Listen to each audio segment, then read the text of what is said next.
Welcome back guys. सो मैंने अपने पिछले वीडियो में डिस्कस किया था कर्ल के बारे में।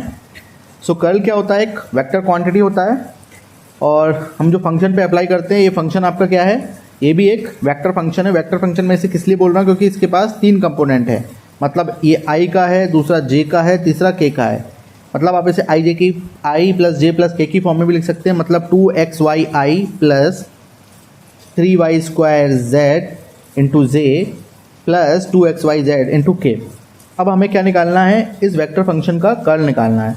कर्ल का फॉर्मूला मैंने पिछले वीडियो में भी डिस्कस किया है। फिर से मैं यहाँ पर एक बार लिख देता हूँ, i j k del over del x del over del y del over del z. ये सब पार्शियली ऑपरेटर है। मतलब अगर डेल ओवर डेल एक्स लिखा है तो वो एक्स के रिस्पेक्ट में डेरिवेटिव निकालना होगा। ओके, जेड मैंने बाहर लिख गया है, बट ये जेड इस डिटरमिनेंट के अंदर ही है। ओके, सो आई के रिस्पेक्ट में ओपन करते हैं। सबसे पहले del over del y 2xyz minus del over del z 3y square z and third वाला जो है वो आपका k के रिस्पेक्ट में है। ये हो जाएगा del over del x 3y square z।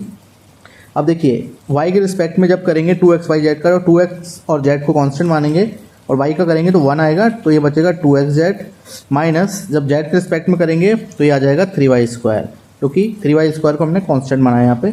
Minus j x के रिस्पेक्ट में जैसे ही 2xyz का करेंगे वो आ जाएगा आपका 2yz, और जब del over del z 2xy का करेंगे, क्योंकि z का कोई टर्म ही नहीं है इसलिए 0 हो जाएगा। फाइनली k के टर्म पे आते हैं। k में क्या हो जाएगा? x के रिस्पेक्ट में जब इस चीज़ का करेंगे x का टर्म नहीं है तो 0 हो जाएगा। y वाला सेकंड पार्ट में करेंगे तो ये 2x रह जाएगा।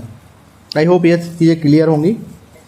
और फाइनली आपका जो आंसर आ जाएगा, इधर आप इस फॉर्म में भी छोड़ सकते हैं या आप उससे लिख सकते हैं 2xz minus 3y square comma minus 2yj comma minus 2x। Since यहाँ पे 3 कंपोनेंट है, मतलब एक से ज़्यादा कंपोनेंट है, i j और k के कंपोनेंट है, इसलिए ये जो फंक्शन है आपका जो निकल के आया, ये जो क्वांटिटी निकल के आई है वेक्टर क्वांटिटी है। इसलिए कर्ल हमेशा क्या होता है? एक वेक्टर क्वांटिटी होता है। आई होप आपको ये चीज़ पूरा क्लियर हुआ होगा। अगर आपको इससे रिलेटेड कोई भी डाउट्स हैं तो आप कमेंट बॉक्स में पूछ सकते हैं। और हाँ, आप आई मैंने यहाँ पर ऐसा लिखा है, आप इसको आई कैप, इसी तरह से जे कैप और के कैप भी लिख सकते हैं। मिलते हैं नेक्स्ट वीडियो में, तब तक के लिए बाय बाय।